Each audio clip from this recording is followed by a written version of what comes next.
Glória a Deus, amém? Quantos estão sentindo a presença do Senhor nessa noite? Amém?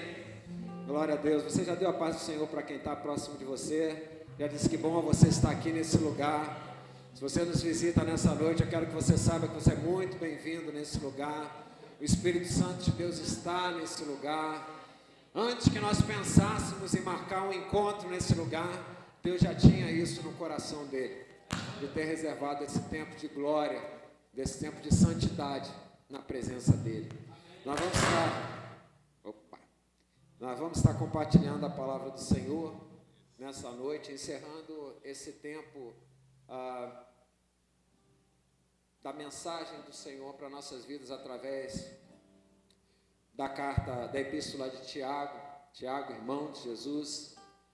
E dentre tudo o que nós tivemos oportunidade de compartilhar da palavra de Deus acerca desse texto, essa noite nós vamos dedicar a segunda parte do capítulo de número 3, do versículo 13 até o versículo de número 18, que vai falar acerca da sabedoria que vem lá do alto.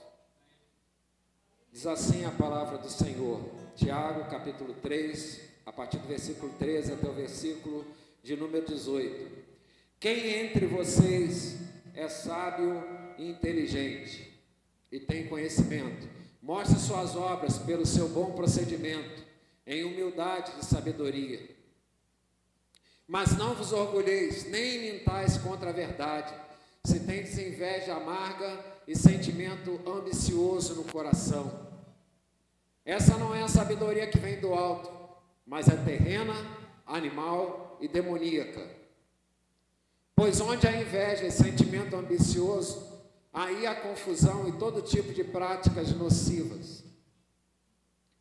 Mas a sabedoria que vem do alto é, em primeiro lugar, pura, depois pacífica, moderada, tratável, cheia de misericórdia e de bons frutos, imparcial e sem hipocrisia. O fruto da justiça semeia-se em paz para aqueles que promovem a paz. Pai querido e amado, esse é o tempo que nós temos de apreciar a Tua palavra, Senhor. E recebemos do Senhor a capacitação que precisamos nas nossas vidas, Senhor, de receber uma palavra que seja capaz de nos transformar de glória em glória, como assim Tu determinaste para a vida daqueles que creem no Teu Filho Jesus Cristo. Nessa noite nós estamos nesse lugar para sermos tocados pela Tua palavra, motivados pela Tua palavra, transformados pela Tua palavra. Revela-nos, Senhor, nessa noite o Teu querer no nome de Jesus. Amém, amém. Podem sentar, queridos. Falar sobre sabedoria não é um tema fácil, né? Quando nós olhamos a Aurélio para ver definições de palavras, vou só trocar de microfone, que esse aqui está...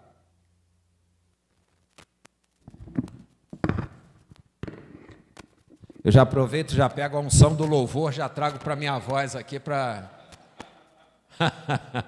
melhorar as coisas, né? Aliás, que louvor abençoado. Deus abençoe a vida de vocês, viu? Vocês nos abençoaram nessa noite, que o Senhor também derrame das suas bênçãos sobre a vida de vocês, o ministério de vocês. Quando nós falamos sobre sabedoria, buscar definição no Aurélio é uma coisa muito fácil, muito simples, porque nós não temos dificuldade nenhuma, e muito menos dificuldade de ter acesso hoje ao conhecimento das coisas. A internet está aí para nos ajudar. Tudo que a gente tem dúvida, a gente pergunta para o Google, é ou não é? Você vai lá, bota no Google, o que é isso? Tem lá a definição, significado. Na hora, traz para você a definição e o significado das coisas. Na época de Tiago não tinha, né? Nem Google, nem dicionário Aurélio, nem Hawais, nem qualquer outro tipo de recurso, a não ser, e isso é muito válido, a sabedoria que eles tinham do conhecimento, que aprendiam, da capacitação que recebiam, do ensino que recebiam, acerca da história de um povo que ao longo da sua trajetória buscou e aprendeu a conviver numa perspectiva de que eles possuíam um Deus, e um Deus que era poderoso para levar esse povo de um lugar até outro, debaixo da sua vontade.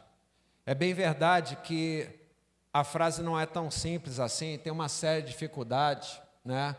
O próprio Tiago, quando ele inicia essa carta, e foi, acredito, a primeira pregação que o pastor Fernando trouxe no capítulo 1, se nós recordarmos um pouco, do versículo 2 ao versículo 4, quando ele diz assim: meus irmãos, tenham por motivo de grande alegria o fato de passarem por várias provações, sabendo que a provação da fé que vocês têm produz perseverança. Ora, a perseverança deve ter ação completa, para que vocês sejam perfeitos e íntegros e mais, não lhes falte coisa alguma. Eu me lembro bem dessa palavra quando foi trazida, porque é impressionante como a palavra de Deus tem essas surpresas para nós. Muitas das vezes, nós escrevemos um texto ou uma carta, e dentro da construção desse texto, dessa carta, se pretende chegar ao ápice, a mensagem principal da história, no final. Isso é, você vai fazendo uma trajetória na escrita, na lida, no compartilhar, trazendo um conhecimento e uma construção de conhecimento que no final resulte na mensagem daquele texto. No entanto, Tiago reserva para nós, logo no início do texto do capítulo 1, aquilo que ele pretende com essa carta, que se resumiria àquela frase do capítulo de número 4, que diz: para que vocês sejam perfeitos e íntegros e não lhes falte coisa alguma. Não tem como chegar nesse lugar aqui sem sabedoria. Mas é mais do que isso. Não tem como chegar nesse lugar aqui sem sabedoria que venha de Deus.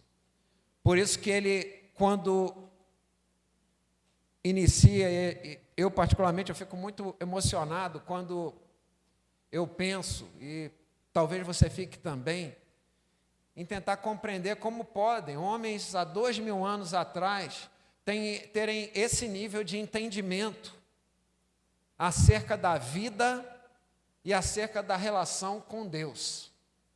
Alguém poderia dizer assim: mas ele era irmão de Jesus, mas ele também teve a sua construção da maturidade da fé, ele também teve a sua experiência de fé, e a experiência de fé que ele teve foi a mesma que levou a ele a esse lugar, um lugar de discernimento e de separação, de entender que sabedoria é sabedoria sim, mas existe basicamente 2 tipos e 2 formas dessa sabedoria. Existe uma sabedoria que ela é proveniente da inteligência, do conhecimento, da absorção e do aprendizado, da relação com a vida, e com a vida que eu aprendi dentro da construção da minha história. Cada um de nós tem uma construção de um conhecimento, e a inteligência que Deus deu liberalmente, independente da cultura, independente da capacitação. A inteligência é um dom de Deus, mas a inteligência foi dada como dom de Deus para que nós tivéssemos capacidade de absorver conhecimento, que nada mais é do que extrair da realidade das coisas o saber de por que as coisas são como são. Até aí não há discernimento. O discernimento ele começa a aparecer quando aparece o propósito da sabedoria. Isso é, para que eu quero saber? Por que eu quero conhecer? O que eu vou fazer com aquilo que eu estou aprendendo? E aí ele começa a organizar o texto de uma forma provocativa, porque é a melhor maneira de gerar reflexão, e ele inicia essa parte do texto com a pergunta, que é a mesma que ele colocou para os seus naquela época. Olha só, quem entre vocês é sábio e inteligente? Quem é? Você é sábio e inteligente? Porque essa pergunta gera em nós uma necessidade de responder primeiro para nós mesmos essa questão. E antes de prosseguir, eu quero usar um outro texto da palavra, só que do Antigo Testamento agora, que de alguma maneira aponta um caminho que nós já conhecemos, aqueles que já fazem parte do corpo de Cristo, aqueles que já têm um tempo de igreja, vão olhar nesse texto o que ele sugere como a pista da sabedoria, que nada mais é do que o Salmo 1, que ele vai dizer: bem-aventurado o homem que não anda no conselho dos ímpios, nem se detém no caminho deles, nem se assenta na sua roda, porque antes o seu prazer está na lei do Senhor, e na sua lei ele medita de dia e de noite. Ele é como árvore que é plantada junto ao ribeiro de águas, e que ela já não nasce dando frutos, mas que no devido tempo ela dá o seu fruto. O ímpio não é assim. E aí ele começa a trabalhar no texto toda uma sorte de conhecimentos dedicados à sabedoria.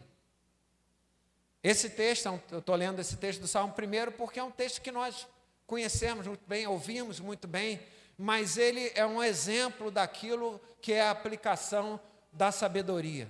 Absorver conhecimento é bom, sempre é bom, aprender sempre é bom, mas eu preciso me perguntar: o conhecimento que eu tenho aprendido com a inteligência que Deus me deu, ele me serve para gerar sabedoria? E a proposta dele é que essa sabedoria, ela precisa estar servida de mansidão. Ela precisa estar repleta de mansidão, para que isso gere na minha vida uma boa conduta. Eu separei algumas questões aqui relacionadas a aprender a ter sabedoria, mas eu fico envergonhado quando eu vejo as anotações que eu faço com o texto de Tiago, porque o texto de Tiago é tão bem organizado e bem escrito, que às vezes eu penso assim: será que precisaria algum tipo de interpretação para isso que está escrito? Mas quando Deus nos dá uma palavra, e Ele tem um propósito com essa palavra, isso significa sabedoria. Por quê? Porque é o conhecimento da palavra associado à sabedoria de Deus com um propósito. Qual é o propósito? O propósito é gerar vida. Não há propósito na sabedoria de Deus que não seja gerar vida. Porque, como o próprio Tiago fala aqui para nós no texto, se o coração tomado do conhecimento, da inteligência e da sabedoria terrena, ele é aplicado, também é aplicado com ele dois sentimentos que junto com eles estão. Um deles é a inveja. Inveja não só no sentido de querer ter o que o outro tem, mas na raiz da inveja, que é a comparação. Às vezes nós pensamos acerca da caminhada para o céu, né? Porque a Bíblia fala que para entrar no céu nós temos que passar por uma porta que é estreita. Porque apertada é a porta, estreito o caminho que leva à salvação, e serão poucos que passarão por ela. E isso gera em nós um primeiro sentimento do seguinte: opa, então existe aí uma porta que eu vou passar, mas eu tenho que ver se vai dar para eu passar, porque tem outras pessoas também que querem passar por ela. E pode dar um sentimento de competição, um sentimento do seguinte: olha, eu tenho que entrar, eu tenho que correr mais que a Marilane para entrar, eu tenho que correr mais do que a Aleluia para entrar, e se tiver uma chance para mim, eu ainda boto um pezinho assim meio de lado, né? Ou senão dou uma cotoveladinha para o lado, porque não é que eu não queira que vocês entrem, mas eu tenho uma coisa no meu coração: eu tenho que entrar primeiro, e tenho que entrar de qualquer jeito. Tem uma frase que eu gosto muito de usar, não sei onde eu aprendi, mas eu passei a usar ela em muitas coisas, em muitos lugares, que é: fins gloriosos, meios vergonhosos. Que é a falsa capa de santidade, a falsa capa de sabedoria, é a falsa capa de achar que nós sabemos tudo, quando na verdade nós sabemos quase nada ou muito pouco. Porque não tem como não ser constrangido pela palavra, quando nós somos colocados diante de um texto que coloca em jogo tudo aquilo que nós praticamos no nosso dia, filtrados pela peneira da palavra de Deus. Esse texto não é outra coisa senão uma peneira, porque eu tenho que olhar para a minha vida e tenho que perceber: eu tenho inveja de alguém? Eu tenho inveja de alguma coisa que alguém que eu conheço tem? Às vezes nós temos inveja de coisas, mas às vezes nós temos inveja também da vida que a outra pessoa tem. A gente fica querendo ter o que o outro tem. Quando Deus, na palavra toda, está falando para a gente, olha, eu tenho uma bênção que é específica para você. Ah, mas como é que pode isso? É muito simples. Cada um de nós tem uma individualidade, um DNA específico, um projeto. O texto do Salmo 139 vai dizer que antes que nós nascêssemos, o Senhor já conhecia a tessitura dos nossos órgãos, do nosso corpo, da nossa vida, porque Deus tem um propósito específico para cada pessoa. E isso nós dizemos amém, porque isso faz sentido para nós. Mas o que nós precisamos dizer de amém também é que eu não preciso querer nada que o outro tem, porque o Deus que tem bênção para a vida do meu irmão também tem bênção para mim, e não precisa ser igual, porque é especial.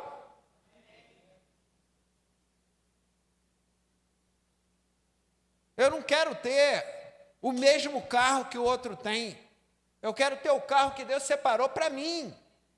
Isso é mais especial, isso é único, é uma relação única do homem com Deus o tempo todo durante a história.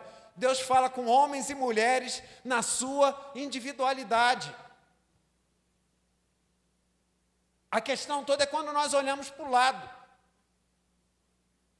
ao invés de olhar para o alto. Salmo 121 vai dizer, elevo meus olhos para os montes, de onde virá o socorro. Se eu olhar para o lado, eu não vejo refrigério, mas se eu olhar para cima, eu alcanço o refrigério de Deus. Eu não falo isso só porque está escrito na palavra, mas porque eu já experimentei isso e sei que é verdade. E depois que você experimenta as coisas de Deus e sabe que são verdades, o que deveria acontecer? Mais fome e mais sede de Deus. A inveja, ela danifica todo esse tecido de construção da verdadeira sabedoria que vem do alto, porque ela te tira da rota da santidade e coloca numa rota de superficialidade, onde ao invés de fazer a trajetória para Deus, você está fazendo uma trajetória que circula dentro de você mesmo e não consegue sair daqui. E o pior é que a gente se acostuma com isso. E o pior é que às vezes a gente gosta disso. Quando eu fui pregar há pouco tempo lá no Catete, eu não sei se eu já falei aqui, mas eu falei lá, não sei o que eu tenho para vocês me chamarem aqui pela segunda vez para pregar, porque não é fácil me aguentar pregando, não. Né? E eu falava das pessoas que ficam apostando no dia, qual é a treta que vai acontecer no dia, porque eu já espero que no meu dia vai acontecer treta.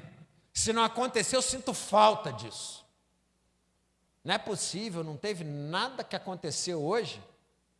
Deus derramando misericórdia, bênção, mas isso não me satisfaz, porque se isso não vier misturado com uma treta, então meu dia não foi completo. Está amarrado em nome de Jesus, porque é um tipo de sabedoria em que não se baseia na busca do alto, mas se baseia na busca do outro, ou se baseia na busca da minha ambição pessoal, como o texto diz, que é a jactância. Isso daí só me leva para a posição de uma sabedoria de um reino terreno, um reino amargo e um reino demoníaco. Muitas pessoas hoje brincam com o diabo. Dizem assim, não, mas Deus é maior. Então, como Deus é maior, então posso ter o diabo como meu bichinho de estimação, para que eu possa ter a minha treta diária, o meu lugar de descarregar a minha maldadezinha, o meu lugar de depositar o meu venenozinho, o meu lugar de colocar as minhas mazelas no lugar que aparentemente elas estão sob o meu controle. Agora, a pergunta é a seguinte, teu controle e a tua vida está sob controle de quem? Porque muitas das vezes nós achamos que nós estamos controlando a nossa vida, mas muitas das vezes quem está nos controlando é a própria vida. Tiago, quando ele traz essa dimensão de um reino que é baseado numa sabedoria do mundo, ela vai ser essa sabedoria que nós vemos aí.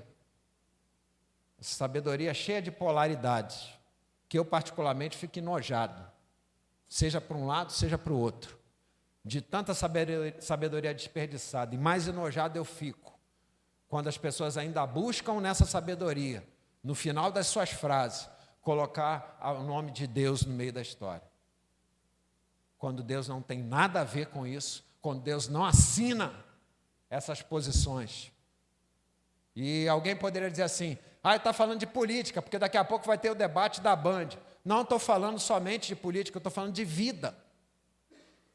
Entenda bem, nós estamos falando de vida. Pastor, mas o senhor é contra? Não sou contra, nem a favor, eu vou assistir, porque eu quero saber das coisas. Mas o filtro que está na minha mente para fazer a leitura dessas coisas passa por aqui, pela palavra de Deus. E eu tenho que olhar o seguinte, que tipo de sabedoria que estão tentando colocar atravessado dentro de mim? É uma sabedoria terrena e demoníaca, porque só leva para a destruição, para a morte, para o ódio, para o engano. Ou é uma sabedoria que vem do alto? Porque o texto também passa o filtro do que é a sabedoria do alto aqui. Acompanha só comigo a partir do versículo de número 17. A sabedoria lá do alto é, primeiramente, que ela é? Primeiro lugar, o que a sabedoria do alto ela é? Pura. Pura. Pastor, fala logo os outros para acabar. Não vou falar os outros logo não. A gente vai parar aqui e vamos conversar sobre isso. O que é puro? Puro é o que não é contaminado. Isso é que é puro.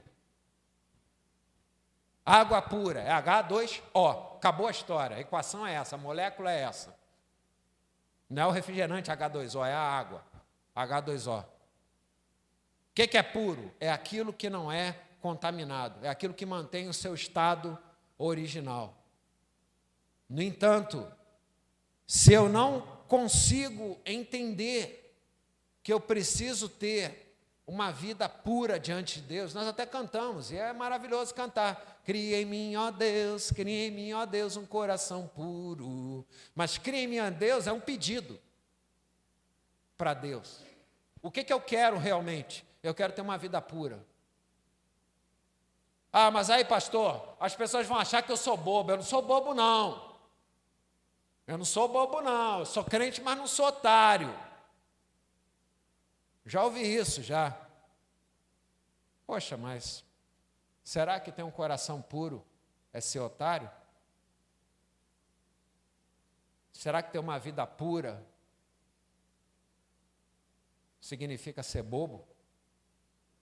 Será que é mais importante para mim ser reconhecido na roda de escarnecedores em que eu vivo, ou sou obrigado às vezes a conviver, por me achar uma pessoa semelhante, ou pelo menos fingir que sou uma pessoa semelhante?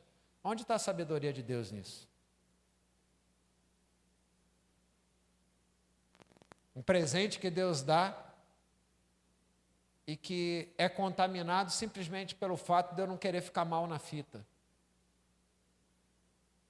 Eu já fiquei muito mal na fita e não tenho nenhum problema com isso. Mas as pessoas que convivem comigo, elas sabem quem eu sou.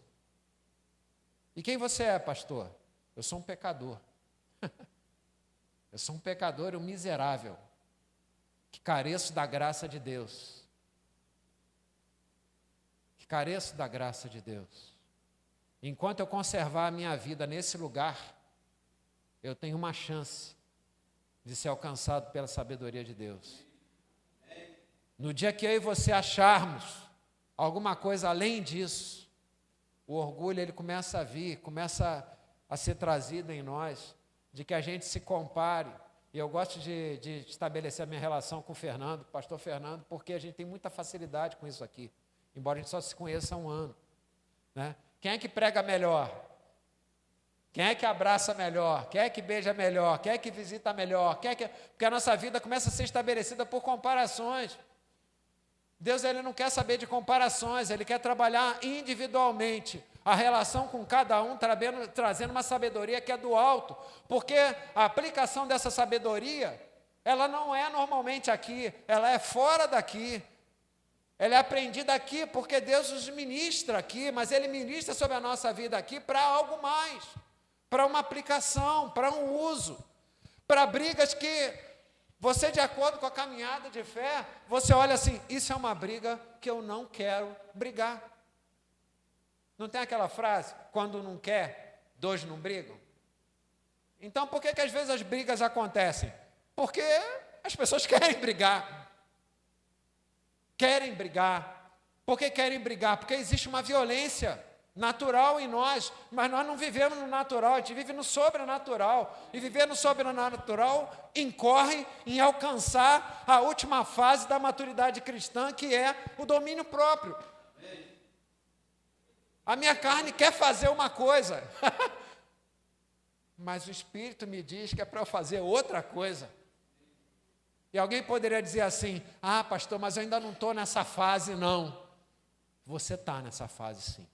Está sim. Vou falar igual o outro. Está sim. Está sim. Está sim. Porque a partir do momento que o Espírito Santo de Deus habita em nós, nós temos que confiar no que a palavra de Deus diz. A palavra de Deus diz que o Espírito vos ensinará todas as coisas. Todas as coisas passa por. O Espírito vai te ensinar a ser uma pessoa sábia, segundo o coração de Deus.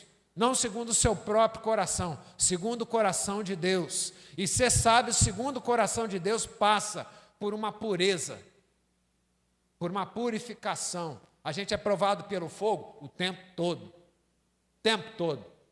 Vem um e pisa no teu pé e você fala: ah, não, isso não, pô. Já é a terceira vez. Parece até o Yorkshire que tem lá em casa. Se bagunçar ele, já arma todo.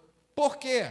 Porque você ainda não venceu o ciclo. Então ele vai se repetindo. Deus dá essa oportunidade para nós. Das mesmas experiências em que uma hora nós não conseguimos avançar, por resistência nossa, por falta de confiança no poder de Deus, por uma série de questões, mas que Deus dá a nova oportunidade para que novas experiências aconteçam e eu aprenda com elas, a alcançar a sabedoria do alto de Deus. Quantas pessoas não têm a felicidade de ter o seu lar todo alcançado pela palavra de Deus? E às vezes estão na igreja com o coração contrito, porque entendem o seguinte: eu queria que essa pessoa que eu amo estivesse aqui comigo. Quantos não vivem essa realidade? Quantos não vivem isso? Onde está a chave desse lugar? A chave desse lugar está na confiança em Deus, de que Deus vai te dar sabedoria, estratégia, visão de Deus, para você fazer aquilo que você nunca fez. Aquilo que você nunca fez. Mas era uma coisa tranquila, que eu nunca pensei. Pois é, mas é isso mesmo. Sabedoria de Deus não precisa ser algo extraordinário. É aquela coisa que vem e você, poxa, como é que eu não pensei nisso antes? Porque não era teu, veio de Deus. E se você confiar e aplicar, você vai conseguir o resultado da vitória que você tanto busca na tua vida. Por quê? Porque as provas, elas vêm para testar o quê? A nossa fé. A nossa fé. Alguém poderia dizer: pastor, você já pensou em sair da igreja? Algumas vezes. Algumas vezes. Mas eu sei que quando esses pensamentos vêm, eu sei que eles não são do alto. Eles são da minha carne, da minha vontade, da minha reação às coisas que eu vejo, escuto, presencio, experimento, compartilho. Mas tem uma hora que a gente vai para o lugar secreto e aí a gente vai conversar com Deus. Deus diz assim: sossega a tua alma. Sossega a tua alma. Você confia em mim até agora. Vai roer a corda? Como é que é isso? E aí começa a vir de novo a alegria, a esperança, a perseverança que Tiago fala aqui no capítulo 1, que é o que nos mantém, e falávamos isso na escola dominical hoje, ancorados. Ancorados. O navio, ele precisa estar ancorado. Pastor, eu não sou um navio, eu sou um barquinho, que seja. Ele precisa estar ancorado. Às vezes você fica gritando: solta a âncora, solta a âncora. Essa âncora não solta, eu quero que ela solte, porque aí eu posso dar vazão e ser quem eu quero ser. Mas que depois vai ter que pedir perdão, vai ter que sofrer o dano, vai ter que... Mas como é que eu faço com isso que está engasgado aqui? Faz o que a palavra ensina a fazer. antes de levar para o outro, para a vida, para a sociedade, coloca nas mãos de Deus e compartilha com Deus. Mas se não, o caminho de alienar a minha alma seria para um ímpio. Mas para aquele que é nascido do Espírito, que anda segundo o Espírito de Deus, é poder de Deus. Porque a palavra diz que o poder de Deus vai se aperfeiçoar onde? Na minha fraqueza. Se eu estou tendo fraqueza, eu preciso pedir ao Senhor, Senhor, como pregamos aqui em outro momento, teu sangue, Jesus, tem poder. Transforma a minha vida. Arranca essa raiz de amargura que tem dentro de mim. Porque, do contrário, eu não vou alcançar esse lugar de integridade, de felicidade em Deus. E a sabedoria de Deus não vai estar em mim, porque eu sou pobre, cego e nu. Apocalipse capítulo 3. Me dá o teu colírio, Senhor, para enxergar aquilo que eu não estou vendo. Aonde abundou o pecado, superabundou a graça de Deus. Se eu estou vendo muito pecado, pode ter certeza, Deus está atuando e eu não estou vendo. Eu preciso dar um jeito rápido de botar colírio nos meus olhos, para continuar enxergando o pecado. Isso é bom, porque pode ser que Deus queira te usar para poder trabalhar, mas é melhor ainda quando você enxerga o pecado e vê o que Deus está fazendo no meio do seu povo, no meio do que Ele está fazendo na tua família, porque Ele está fazendo, e a angústia é, eu não estou vendo, eu não estou vendo, o que está acontecendo comigo? Só consigo ver desgraça, só consigo ver ódio, só consigo ver rancor. Será que isso tudo está tão lá fora? Ou será que eu estou contaminado e perdi minha pureza? Depois dessa sabedoria ser considerada como pura, ela é pacífica, porque ela tem que gerar paz. Sabedoria de Deus é para gerar paz, não é para gerar guerra. Guerra é uma forma que os homens entenderam de estabelecer as suas relações de poder. Mas da parte de Deus não tem guerra. Não tem guerra de Deus contra o diabo, porque seria uma covardia, uma guerra de Deus contra o diabo. Não faz nenhum sentido um Deus poderoso contra o nosso Deus, guerreando contra o diabo. Nosso Deus, Ele já é vencedor. Ele nem entra nesse dilema que nós entramos, porque o poder dele é tão grande, que se Ele dependesse de sua vontade, um estalo de dedos, a questão já tinha sido resolvida. Mas a questão é a seguinte, é que nós continuamos sendo tentados pela nossa ambição, pela nossa inveja, por querer aquilo que não é para nós e não desejar aquilo que é para nós, que foi separado desde o princípio dos tempos por Jesus, para que habitasse aí no teu coração e que essa semente fosse suficiente para de dentro de você pudesse jorrar a fonte de água viva. Pastor, o senhor fala, isso faz sentido na minha vida, mas eu não consigo jorrar. Você não consegue jorrar, porque você não quer tirar do teu coração aquilo que tem atrapalhado a fonte de Deus jorrar.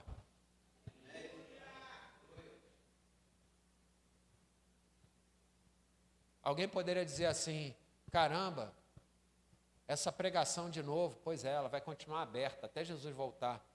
Porque até Jesus voltar, vão ter pessoas que tem o seu coração tão fechado para Deus, que querem estar na igreja para sentir a falsa sensação de que estão salvos, mas não estão salvos.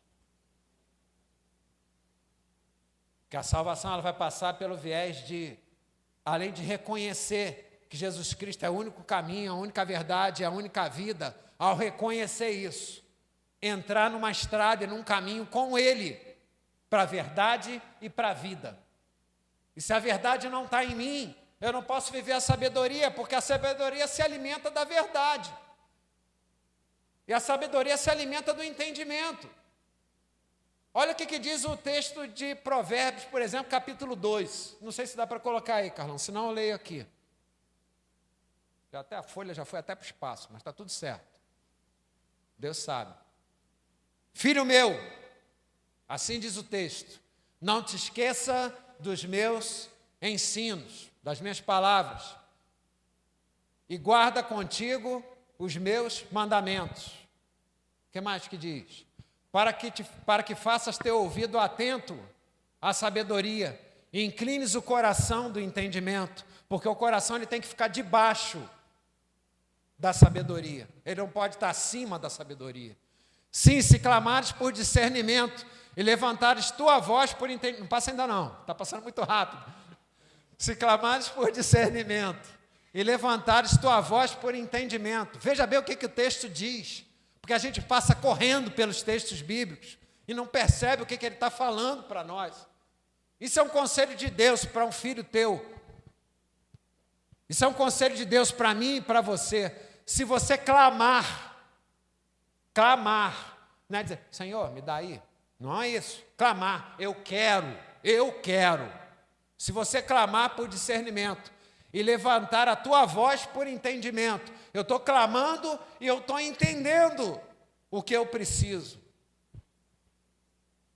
Se o buscares como quem busca a prata e o procurares como quem procura tesouros escondidos, então entenderás o temor do Senhor e acharás o conhecimento de Deus.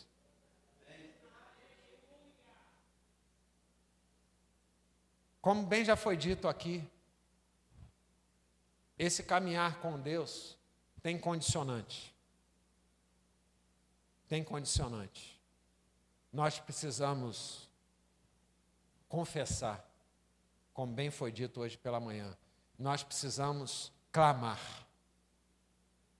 Senhor, eu quero a tua sabedoria. Para que você quer a minha sabedoria, filho meu? Eu quero sabedoria, Senhor, para andar nos teus caminhos. Eu quero sabedoria para chegar naquele tesouro que está escondido, que só o Senhor sabe. Mas tem o seguinte, ele foi separado para mim. Então cabe a mim buscar, cabe a mim descobrir, cabe a mim a vontade, a sede, a fome de chegar até aquele lugar que Jesus separou para a nossa vida. Pode continuar, Carlão. Pois o Senhor dá a sabedoria. O conhecimento e o entendimento procedem de onde? Da sua boca. Então, quem dá a sabedoria é Deus.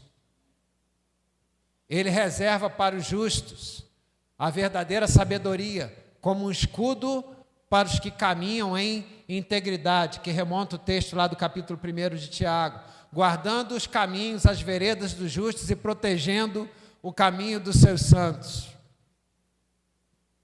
Então entenderás a retidão, a justiça, a equidade e todas as boas veredas. Até aqui. Isso é promessa de Deus para nós. O Evangelho, e particularmente na Epístola de Tiago, ele bebe em todas essas fontes para trazer para nós já de uma forma mais estruturada o discernimento de que o conhecimento, a sabedoria de Deus, ela só pode ser buscada quando eu peço àquele que dá e que tem essa sabedoria. Quantas vezes você já clamou na tua vida pedindo sabedoria ao Senhor? Não é aquele assunto de ir para a prova, não estudei para a prova, chega na hora da prova e diz assim, Senhor, me ajuda, eu tenho que passar na prova. Não é isso.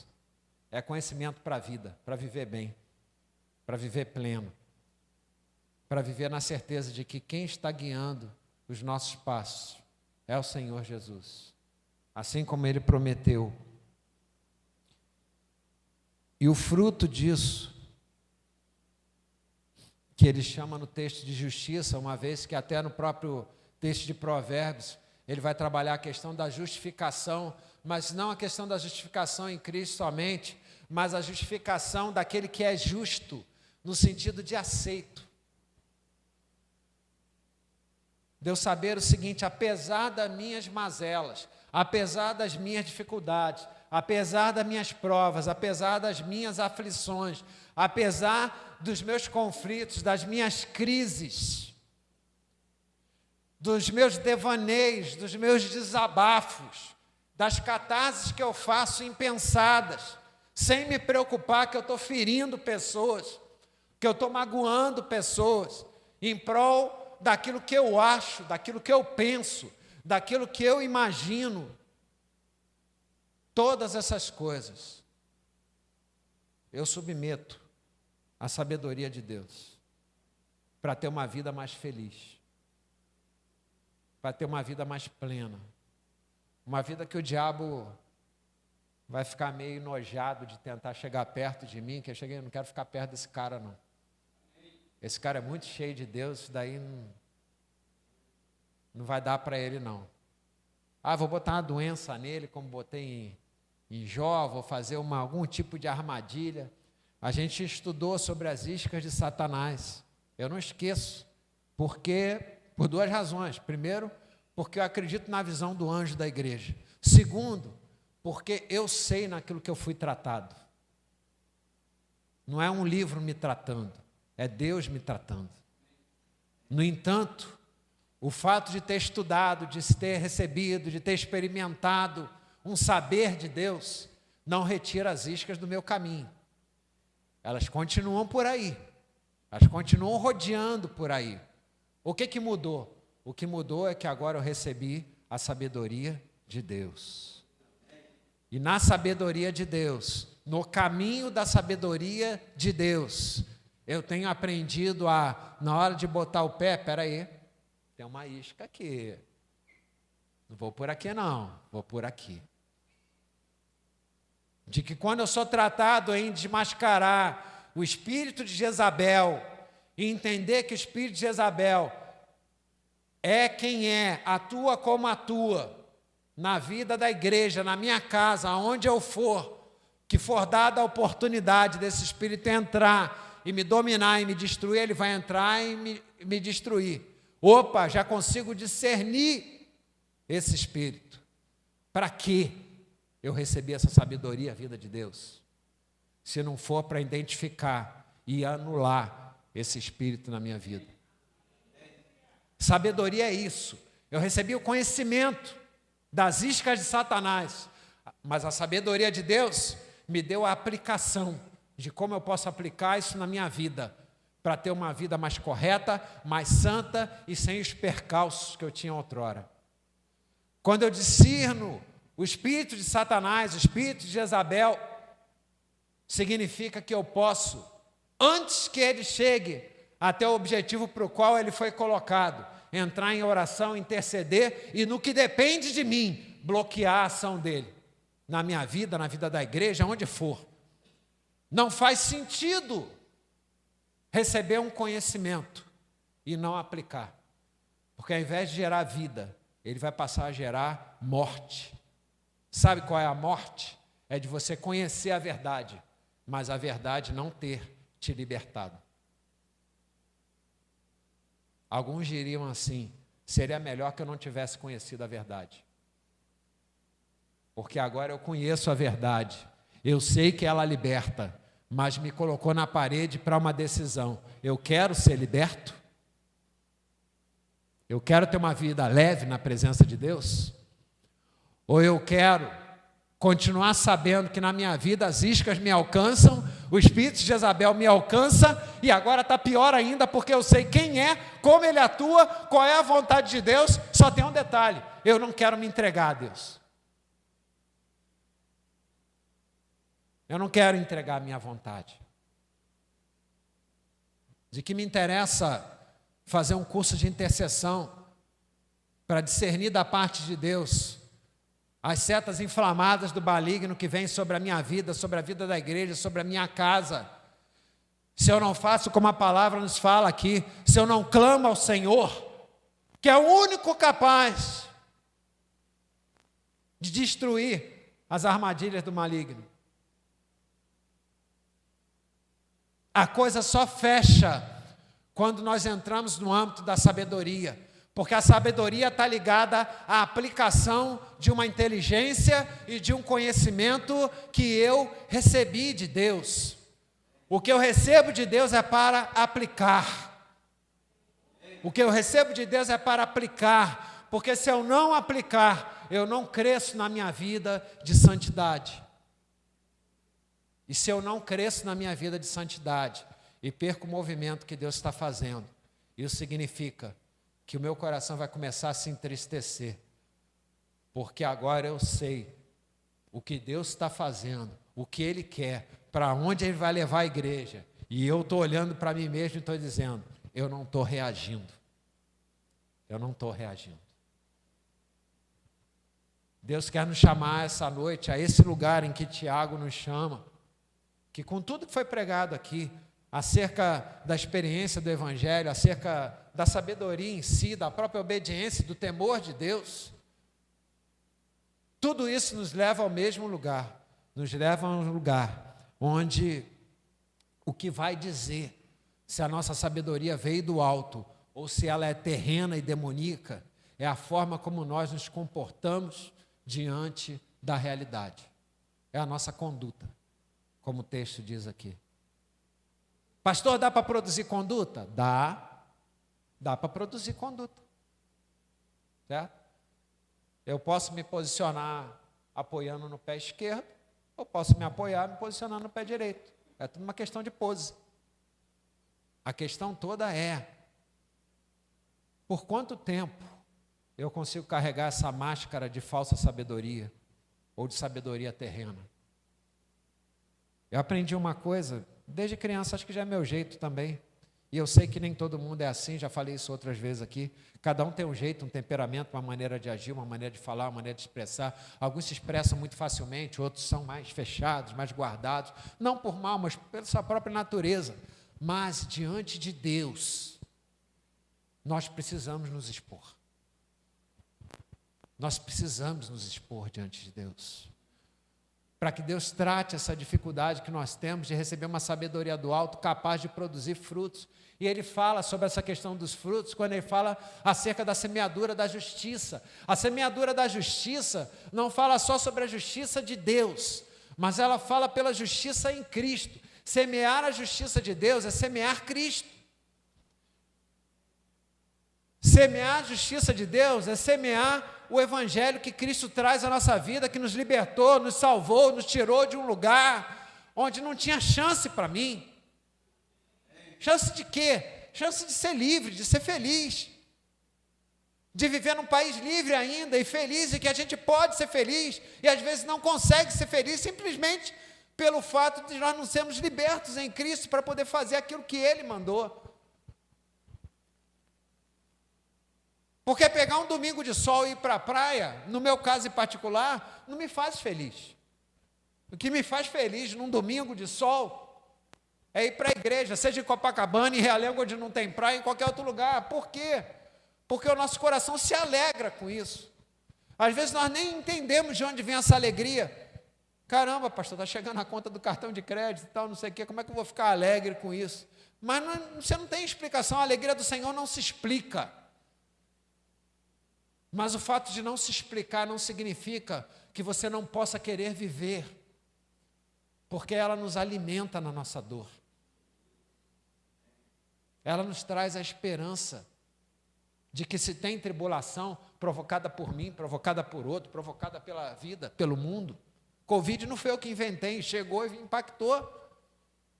Independente da circunstância, a minha âncora, ela está lá no lugar que ela tem que estar.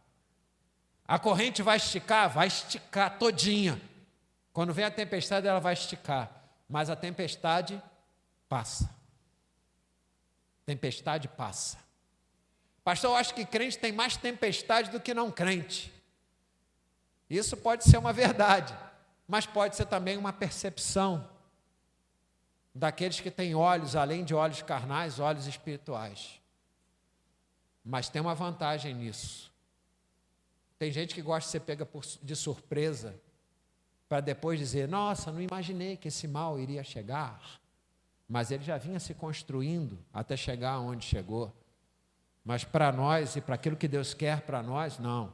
Deus não quer que nós sejamos pegos de surpresa, nem desavisados.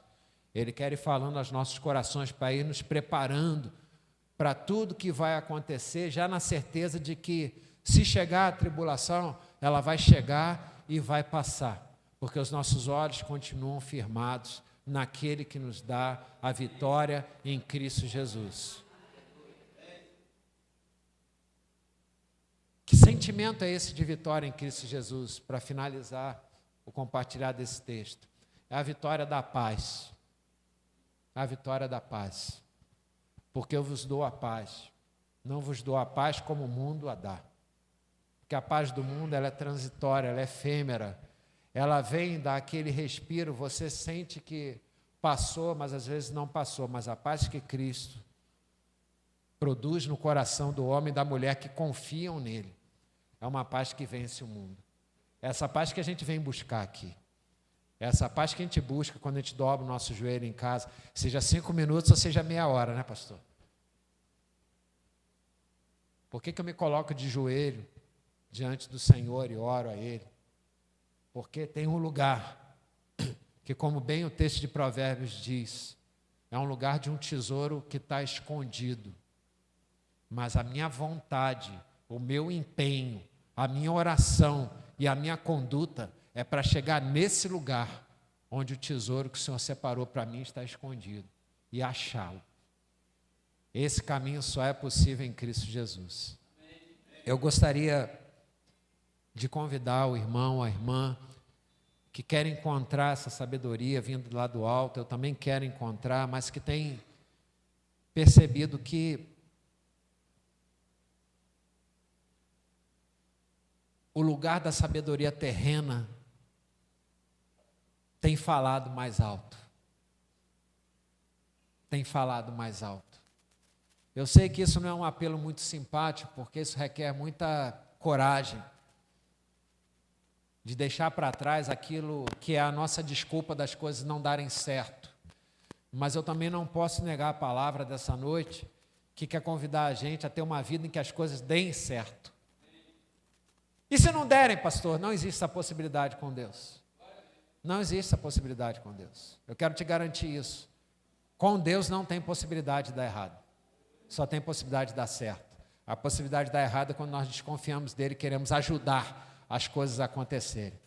Por isso, se você quer que as coisas deem certo na tua vida, se você quer a sabedoria do alto na tua vida, se você quer deixar a sabedoria que tem te guiado ou influenciado as tuas decisões, seja na convivência com outras pessoas, seja na caminhada do ministério, seja na caminhada da vida, que venha ao altar do Senhor. E deixe no altar do Senhor aquilo que tem que ser deixado, aquilo que tem atrapalhado, aquilo que tem impedido, aquilo que tem trazido tristeza ao teu coração, aquilo que você sabe que alimenta a tua tribulação.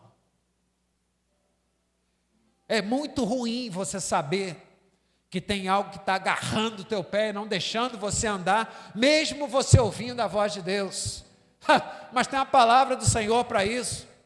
Quando ouvires a voz do Senhor, não endureçais o vosso coração.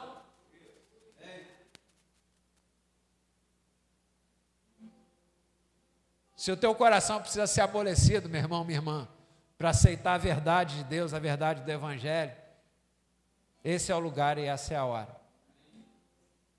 Pode vir ao altar do Senhor sem medo. Pastor, o senhor garante? Eu garanto, mas na verdade eu garanto baseado na garantia maior, que é a palavra de Deus. A palavra de Deus é quem nos garante vitória. A palavra de Deus é que nos garante sabedoria. Nós queremos pedir nessa noite, clamar nessa noite, pela sabedoria de Deus nesse lugar. Para que Deus te dê estratégia, para que você tenha a vitória que você nunca teve até agora, porque você nunca ouviu essa palavra da forma que o Senhor trouxe para nós essa noite. Quem sou eu para trazer alguma coisa? Deus é que traz aquilo que Ele quer. Ele traz à existência as coisas que não existem. Você diz assim, isso não existe na minha vida, desde que eu nasci até hoje, eu não sei o que é paz. Mas nessa noite o Senhor quer te dar a paz. Oremos ao Senhor. Pai querido, Pai amado, nós te louvamos por essa noite, Senhor. Te louvamos pela Tua palavra, porque, glória a Deus, Tua palavra produz vida em nós, Senhor. E a Tua vida, Senhor, é fantástica, Pai. Nós somos gratos por podermos ter a oportunidade de vivermos, Senhor. De vivermos esse tempo cheio de tribulações, cheio de confusões, cheio de sofismas, de falsidades, de fake, Pai. Mas a Tua palavra continua no mesmo lugar na história, Senhor. Trazendo vida, trazendo verdade, trazendo sabedoria vinda do alto. Foi essa que nós viemos buscar e é essa que nós queremos encontrar nessa noite, Senhor. Uma sabedoria que seja capaz de vencer o meu eu, uma sabedoria que seja capaz de vencer a minha inveja, uma sabedoria que seja capaz de vencer a minha ambição e entender que se há uma sabedoria que vale a pena buscar nessa vida, é a sabedoria que está em Ti, Senhor. Por isso, Pai, nessa noite, transborda, Senhor, sobre as nossas vidas, porque eu também preciso dessa sabedoria, Pai. Todos nós precisamos. Mas para aqueles que abrem o coração para o Senhor e pelo Teu Espírito Santo discernem aquilo que tem impedido de buscar a sabedoria que vem do Senhor, sobre esse nós clamamos essa noite, Pai, para que todo impedimento do conhecimento e da revelação da Tua palavra em Cristo Jesus seja condenado ao inferno nessa noite, Pai. Que esse é o lugar dessa sabedoria terrena e demoníaca. O lugar dela é no inferno. Nós queremos viver a sabedoria dos céus. Nós queremos viver a sabedoria de Deus. E é para esse lugar que nós queremos caminhar essa noite, Deus. Por isso, Senhor, nós repreendemos tudo que Satanás planejou, tudo que Satanás plantou, tudo que Satanás tentou colher, mas que nessa noite foi interrompido pelo poder que há no nome de Jesus. Aleluia. Para que a trajetória seja outra, Senhor. Para que a semeadura seja outra, Pai. E, consequentemente, para que a colheita seja outra, uma colheita de paz, de alegria no Espírito Santo. Que a Tua paz e a Tua alegria, Senhor, possam inundar as nossas vidas nessa noite, Senhor. Não para deixarmos de ver aquilo que nós vemos diariamente, mas para que nós não nos conformemos com esse mundo, Senhor, mas que nós influenciemos esse mundo, cada um de nós, nas oportunidades que tem, nos espaços que tem, nos diálogos que tem, para anunciar a Tua glória, Senhor, a Tua santidade, o Teu louvor, o Teu poder, através das nossas vidas, Senhor. Retira de nós, Senhor, um espírito de pequenez e de incapacidade de sermos usados pelo Senhor, porque todo aquele que é lavado e remido pelo sangue do Cordeiro, carrega dentro de si a boa notícia, a boa nova. Aleluia. O reino de Deus já chegou, e nós fazemos parte desse reino de Deus, um reino de paz, um reino de justiça, um reino de verdade, e que mesmo que aconteçam tropeços e aconteçam desvios, que o Espírito Santo, através da sua autoridade, nos chame ardentemente ao alinhamento com o projeto que o Senhor tem para a vida de cada um de nós, de tal maneira que aquele tesouro que está escondido possa ser alcançado por cada um de nós. Amém. Deus, nós somos gratos ao Senhor por essa noite, Pai, pelos louvores, pela palavra, mas principalmente, Senhor, por sabermos que a Tua presença está nesse lugar. Aleluia. E a Tua presença não só faz a diferença nessa noite, como a Tua presença trouxe libertação nessa noite. Libertação de coisas que nós mesmos nos aprisionamos, para termos uma desculpa de não fazermos aquilo que já está no nosso coração há muito tempo, colocado pelo Senhor. Nos ajuda, Senhor. Aumenta a nossa fé. Amém. Aumenta o nosso ânimo, Senhor. Que a nossa temperatura aumente mais, em Te buscar e Te achar. Porque essa é a Tua vontade. E nessa noite nós alinhamos a Tua vontade com a nossa vontade. Em Cristo Jesus. Nós Te agradecemos, Senhor. Em nome de Jesus. Amém, amém e amém. Glórias ao Teu nome, Senhor.